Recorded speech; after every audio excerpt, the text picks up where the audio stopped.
Voici donc le musée. C'est un espace autoguidé.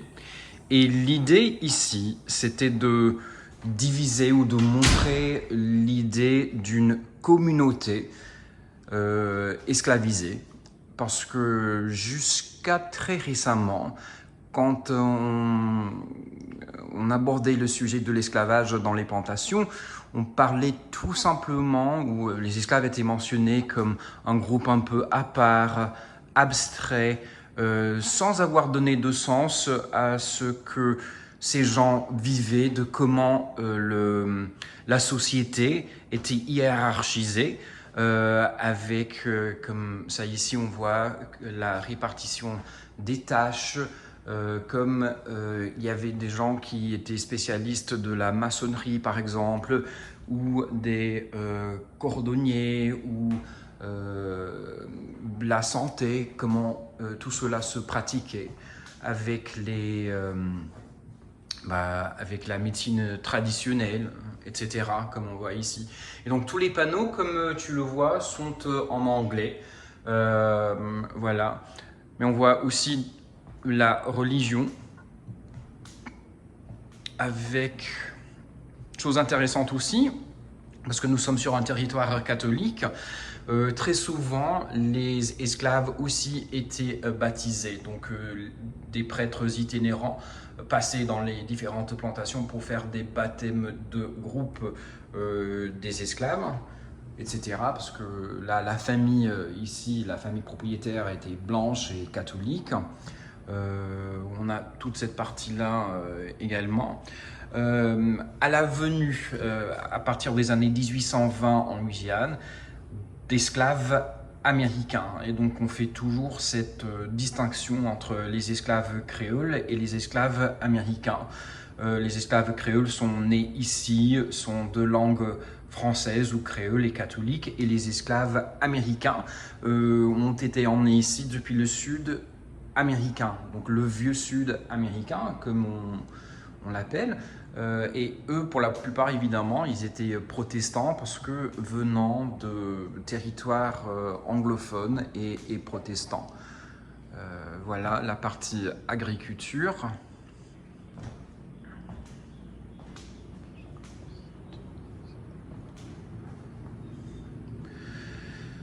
Quelques personnes célèbres, donc Fats Domino par exemple. Ses parents étaient originaires d'ici, ses grands-parents avaient été tenus en esclavage dans une plantation juste à côté. Et dans l'après-guerre de sécession, le chaos total régnait ici, et ses parents, ou ses grands-parents plutôt, se sont établis sur une partie du terrain qui appartenait à la plantation Laura. Là, c'est Freddy Keppard, c'était l'un des premiers trompettistes de jazz. Sa mère et sa grand-mère avaient été tenues en esclavage ici. Voilà.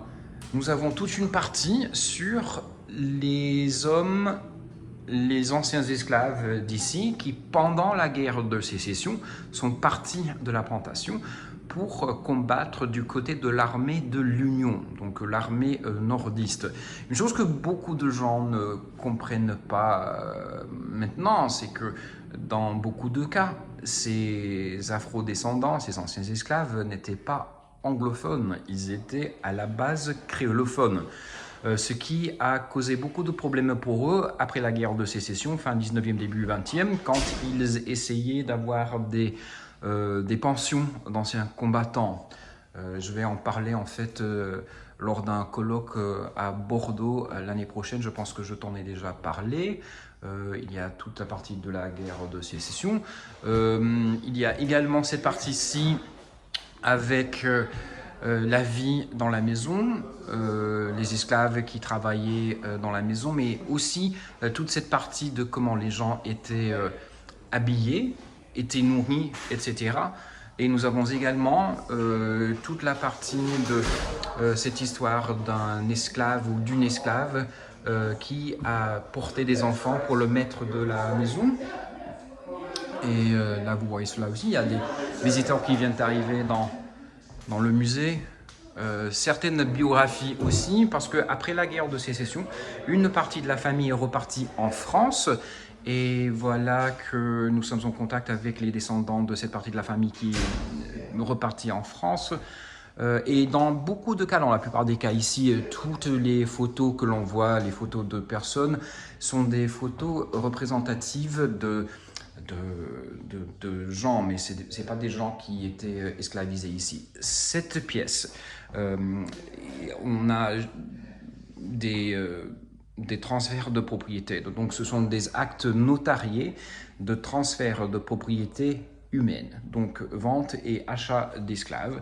Et c'est tout ce que l'on voit ici dans cette pièce. Tu vas trouver cela intéressant, je crois, parce que dans le cas des esclaves marrons, donc les esclaves qui s'évadaient, c'était appelé des esclaves marrons, et on publiait des avis dans les journaux pour en fait permettre aux propriétaires de réclamer cette propriété évadée. Voilà. Donc ça, c'est la partie muséale, qui est encore une fois autoguidée. Je pense que ici, ce serait un bon endroit d'avoir quelque chose de numérique, de sonore. Voilà.